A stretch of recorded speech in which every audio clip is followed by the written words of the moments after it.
Okay, we're gonna start a quick little video, and in this video, I'm gonna explain to you how to meditate properly.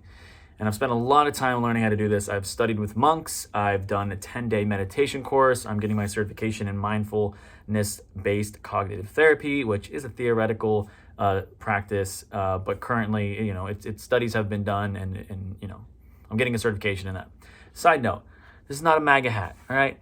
For some reason, everybody thinks it's a MAGA hat. It's a red hat, all right? It says Firestone. It's really cool. I like the way that it's curved. I like how it looks with my white shirt. And I think it's time to take back red hats. That's the side message of this story. So, meditation.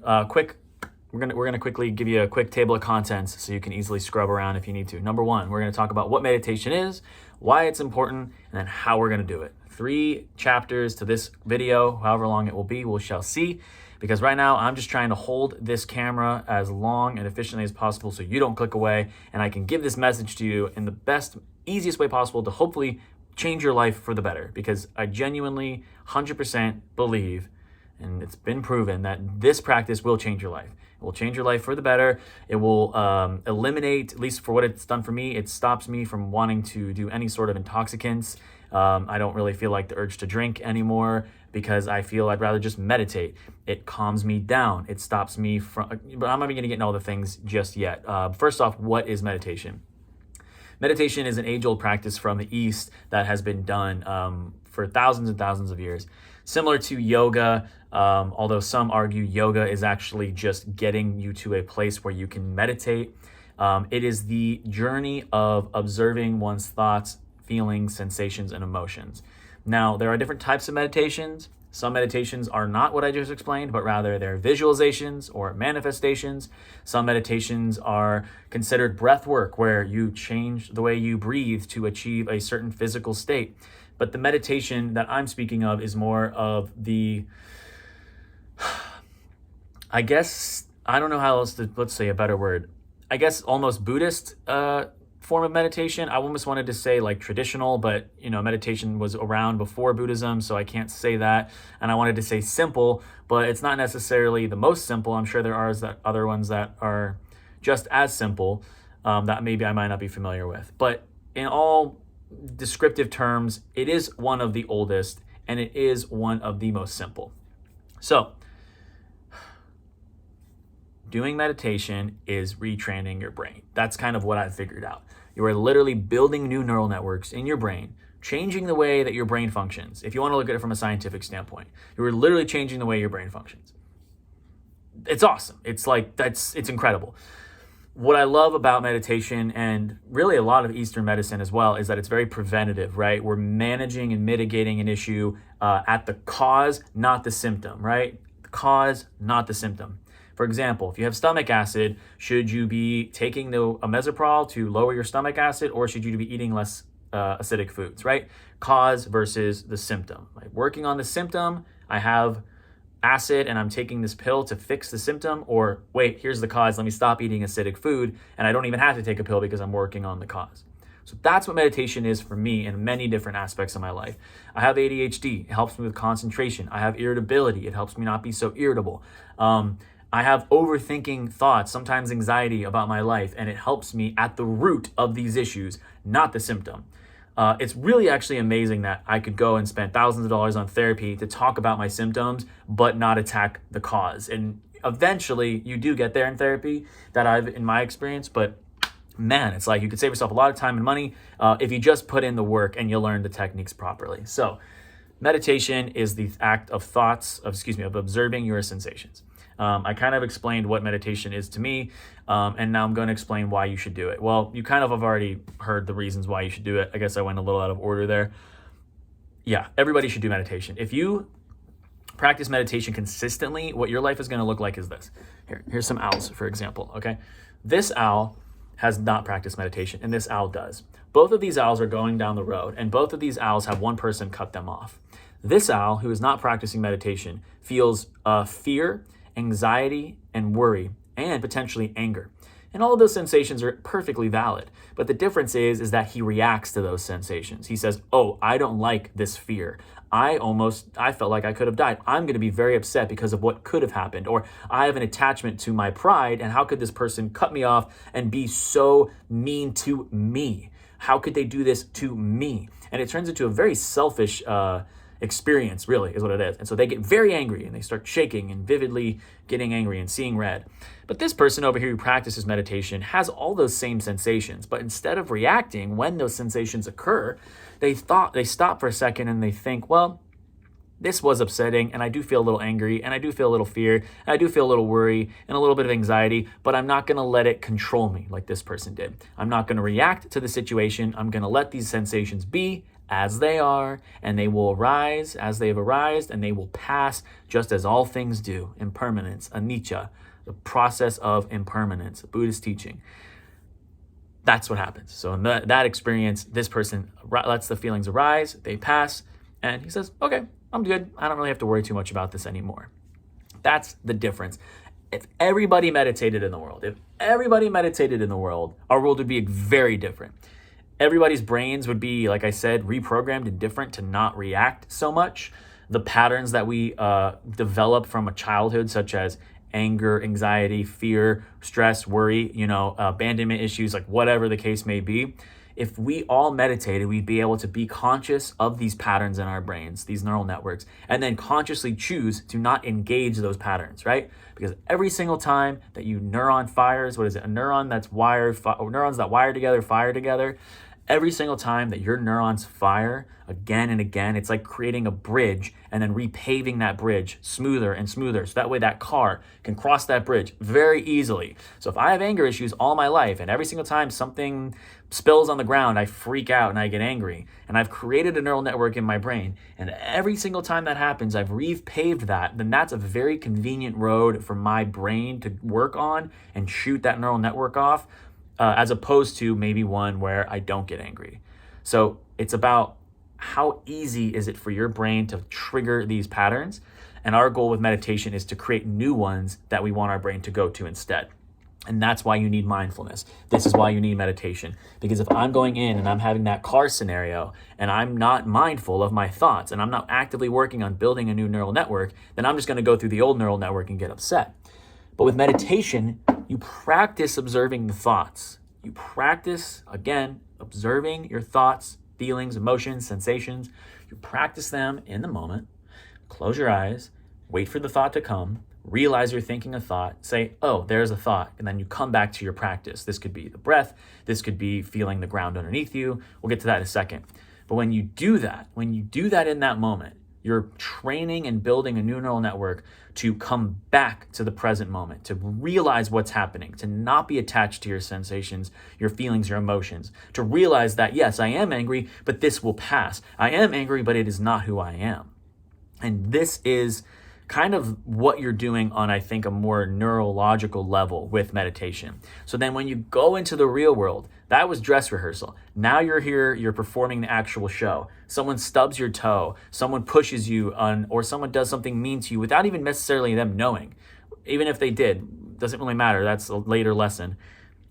But in that moment, you have the opportunity to catch your thoughts, to say, oh, I don't want to feel this, or oh, I don't need to give myself this suffering, because in the end, that's all you're doing. You're the one that's suffering. You're experiencing pain. You're experiencing anxiety. It's all on you, how you feel. You can choose to feel that pain, anxiety, or you cannot. We're not validating that the person did something wrong.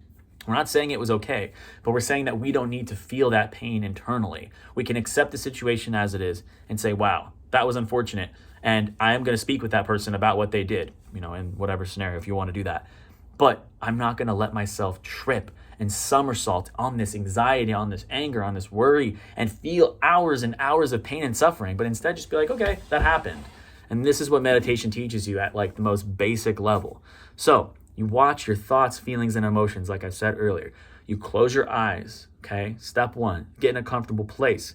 Step 2, get somewhere that's quiet, where there's not a lot of sound so you won't be disturbed. This does take concentration. This does take practice. You will not be good at it at first. It's okay. It's just like anything. It's like riding a bike. Sorry, sometimes that bothers me because people will be like, It shouldn't bother me because that right there is an aversion, but it's like, I'm not good at meditation. No one's good at meditation when they first start. Well, meditation, I just can't meditate. No, you can. You just haven't practiced enough. It's literally called a practice. So you practice your meditation. You sit there, close your eyes for 5 minutes, 10 minutes, 1 hour, whatever you feel comfortable with. You make sure there's no sound. You sit upright because otherwise you'll get sleepy. You want to sit with your back off of a wall. Sitting upright is the best way to do it. Close your eyes. Your hands can go anywhere on your lap. They can go like this. They can go like this. It doesn't really matter as long as it's comfortable. I like to do mine like this in my lap. Close your eyes. Deep breath in. Do this now if you want to practice. And first, take a moment to acknowledge that you are meditating. Doing this will bring you to a state of presence, but also let your body know, hey, we're meditating right now. Taking that moment to acknowledge this moment, where we are in life. And then from there, you can do a grounding exercise. Feel where the ground is touching you underneath. Maybe feel the skin against your clothes. Consider what time of day it is. Maybe hear some sounds. And then we're going to go within. Listen to the breath. Feel the breath. Into the nose, out the nose. Follow those sensations and see which sensations are the most subtle. In breath and out breath, follow the sensations of the nose. Do not lose focus. If you are losing focus right now, it's okay, but come back to the breath. Those are the thoughts, emotions, sensations, feelings that are taking in our senses. It's part of being a human, but we're here to train our brain not to do that. We are in control of our body and our mind, and we get to decide what we feel and what we think. If we let our mind run amok, then we're not taming the beast. The monkey brain has trained us, and the monkey brain owns us in that scenario. And it's our duty in these human bodies to not let the monkey brain run amok. Not only will it run amok for yourself, but all those that surround you. In through the nose, out the nose, the thoughts will come. The thoughts will come. If you're thinking a thought right now, stop that. It's okay to think a thought. We're not trying to control our thoughts. Just let the thoughts be as they are. Come back to the breath. I'm going to give you a moment to do that, and I'll chime in here and there to bring you back to presence because you might need my help, but that's okay. Feel the sensations of the nose. As the thoughts arise, let them pass, come back to the breath. Know that they will arise and pass as all things do. Do not beat yourself up for thinking, simply observe. In the nose, out the mouth. Take a moment now. In the nose, out the nose, sorry.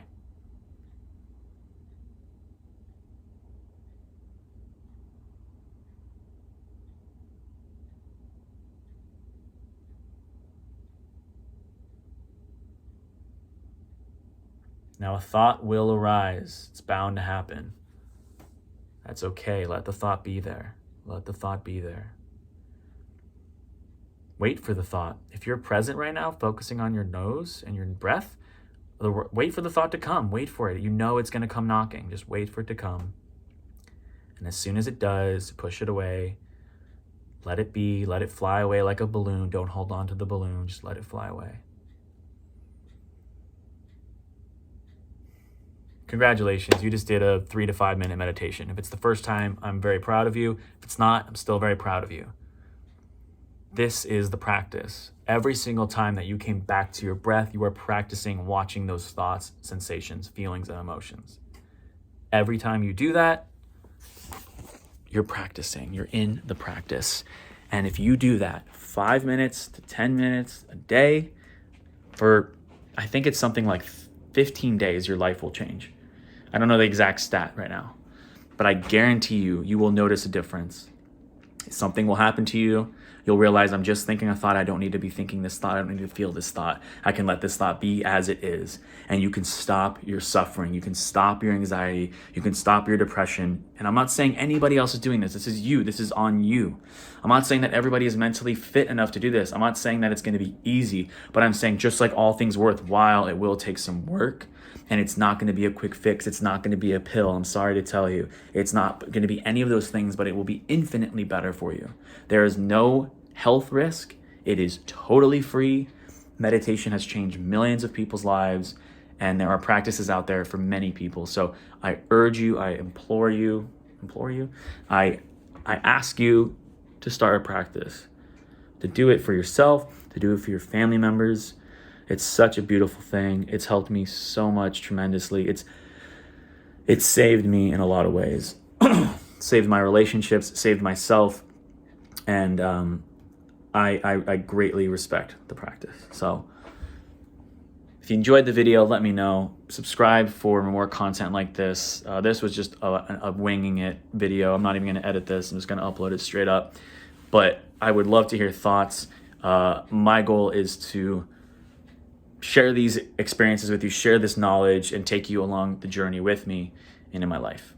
And yeah, if you're watching this, I love you and I'm happy and thank you. And please, if anything, don't do anything I asked except for start a practice. That would be the only thing I think ultimately I want from these videos, is to get more people to start a meditation practice, to understand the beautiful benefits that you can give yourself naturally, holistically, for free. I mean, you can't ask for much more than that. May all beings be happy.